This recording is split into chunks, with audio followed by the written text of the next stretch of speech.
आउज़ बिल्लाहि मिनश्शैतानिर्रजीम बिस्मिल्लाहिर्रहमानिर्रहीम। अस्सलामु अलैकुम वरहमतुल्लाहि वबरकातुहू। यौम अशूरा की फ़जीलत और अमाल। यौम अशूरा 10 मुहर्रमुल अहराम की फ़जीलत इस्लाम में बहुत ज़्यादा है।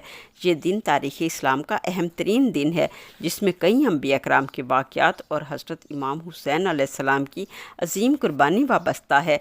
यही वो दिन था यौम अशूरा का, जब हज़रत आदम अलैहिस्सलाम को पैदा किया गया।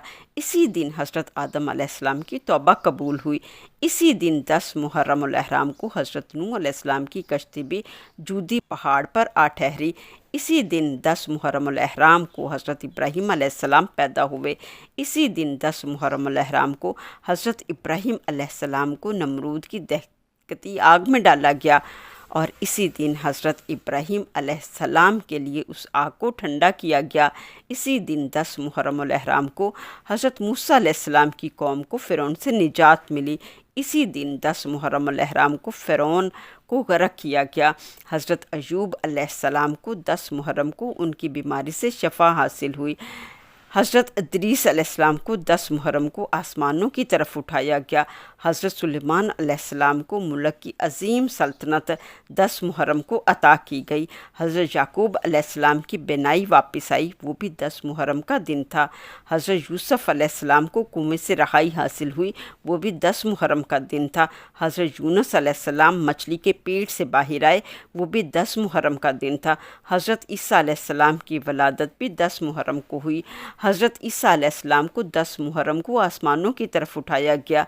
हज़रत इमाम हुसैन अलैहिस्सलाम की शहादत भी 10 मुहर्रम को हुई।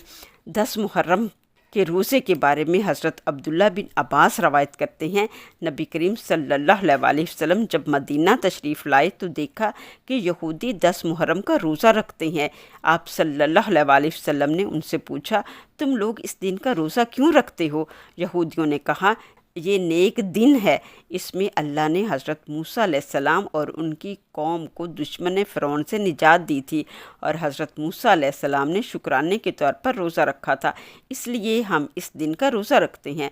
तो रसूल खुदा सल्लल्लाहु अलैहि वसल्लम ने फरमाया, हम मूसा के तुमसे ज़्यादा हक़दार हैं। फिर आप सल्लल्लाहु अलैहि वसल्लम ने ख़ुद भी रोज़ा रखा और सहाबा कराम को और घर वालों को भी इस दिन का रोज़ा रखने का हुक्म दिया।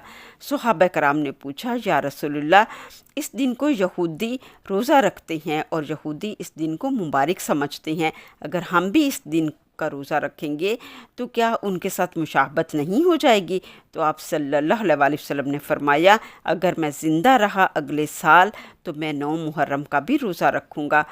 तिरमिज़ी की हदीस नंबर 752 में है, हज़रत कतादा रज़ी अल्लाह ताला अन्हु रवायत करते हैं, यौम अशूरा के दिन के बारे में नबी करीम सल्लल्लाहु अलैहि वसल्लम ने फरमाया, मैं उम्मीद रखता हूँ यौम अशूरा का रोज़ा पिछले साल के गुनाहों का कफ़ारा हो जाएगा। यहूदियों की मुशाबत से बचने के लिए 10 मुहर्रम के साथ 9 का या 11 का रोज़ा मिला लेना चाहिए। हज़रत अब्दुल्ला बिन अब्बास रज़ी अल्लाह ताला अन्हु फरमाते हैं, यौम अशूरा का रोज़ा रखो मगर यहूदियों की मुखालफत करो। इस रोज़े के साथ एक दिन पहले का यानी 9वीं मुहर्रम का या एक दिन बाद का यानी 11वीं मुहर्रम का रोज़ा मिला लो। ये रोज़ा रखना मुस्तहब है यानी पसंदीदा अमल है, फ़र्ज़ नहीं है। यौम अशूरा के दिन दुआ मांगना नहायत फ़जीलत वाला अमल है। इस दिन अल्लाह ताला बंदों की दुआएं कबूल करता है, और ये दिन तौबा, माग़फ़रत और रहमत के हसूल का सुनहरी मौका है। यौम अशूरा के दिन ज़्यादा से ज़्यादा तौबा इस्तग़फ़ार करें, दुरूद पाक कसरत से पढ़ें, शुहदा करबला के लिए दुआ करें, अपने दस्तरखान को वसी करें, सदका खैरात करें, कुरान पाक की तलावत करें, हज़रत इमाम हुसैन अलैहिस्सलाम और करबला को याद करें, और वाक़या करबला को अपने घर वालों और अपने बच्चों को सुनाएं, और जितना हो सके सदका खैरात करें और तौबा इस्तग़फ़ार करें। अल्लाह ताला हम सब की दुआएं कबूल फ़रमाए, हम सब पर मग़फ़रत और रहमत के दरवाज़े खोले और हमारी तौबा कबूल फ़रमाए और हमें अज्र अज़ीम अता फ़रमाए। आमीन सुम्मा आमीन।